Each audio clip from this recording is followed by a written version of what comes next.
It's time to recap racing's chaotic trip to Daytona Beach this week on Short Track Update.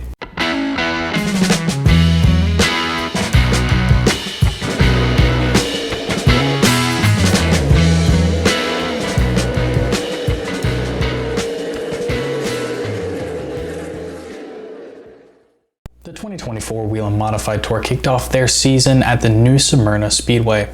Craig Lutz was the pole sitter for this one, and he led the opening 40 laps before Ron Silk would take the point. Ron Silk would lead for about 60 laps before Kraus would take the lead with 85 remaining.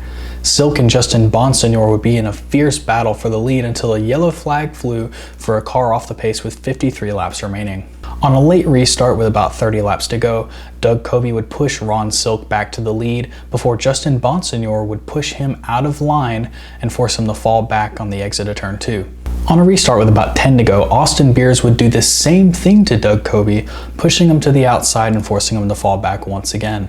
With about 9 laps to go, Ron Silk would take the lead from Austin Beers on a bonsai move up the inside. Justin Bonsignor would follow suit and the two would go on to finish 1-2. Ron Silk would win his second straight New Smyrna season opener, with Justin Bonsignor in second, Doug Covey third, Patrick Emmerling fourth, and Trevor Catalano rounding out the top 5. A massive storm across the southern coast threatened all of the action this weekend at Daytona International Speedway, which meant for some big changes to the ARCA race, which was originally slated for Saturday afternoon. The ARCA race was moved up a day to take place right after the Truck Series race on Friday night. This meant that the ARCA race would kick off a little bit after 11 p.m. local time and immediately turn to chaos, as on lap 3, Gus Dean forces teammate Tony Breidinger low into the 97 of Jason Kitzmiller.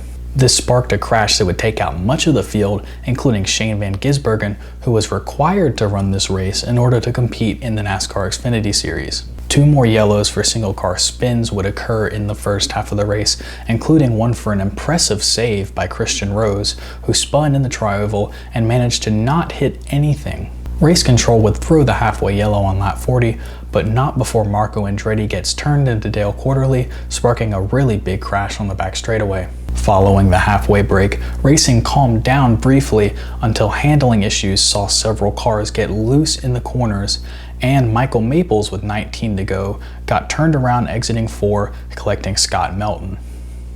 Willie Mullins, attempting to avoid the crash, would pile into the back of Melton hard, causing them to spin into the infield grass. The next to last restart with 4 laps to go, Venerini teammates James Finch and Gus Dean would line up 1-2 on the front row. The 2 Venerini teammates had a strategy to allow James Finch to pull ahead and lead the race on the inside line. This strategy would be short-lived, however, as Marco Andretti's car would burst into flames, sparking a 1-lap overtime. The 2 Venerini teammates had planned to work together again, however Gus Dean would not allow James Finch to go to the inside this time, instead choosing to take the lead for himself. Headed into turn 3, Andy Jankowiak would turn the 20 of James Finch, triggering a massive crash that took out the majority of the field, allowing Gus Dean to walk away with the win. The carnage of that last lap wreck would shake up the final standings, with Dean in first, Thomas Annunziata in second, last year's winner Greg Van Alst coming back to third. Christian Rose, who had that spin earlier, managed to fight back to a 4th place, and Tim Richmond would round out the top 5. Many racing series are off next weekend, however we'll be taking a look at the upcoming season opener for the Smart Modified Tour and the Cars Tour.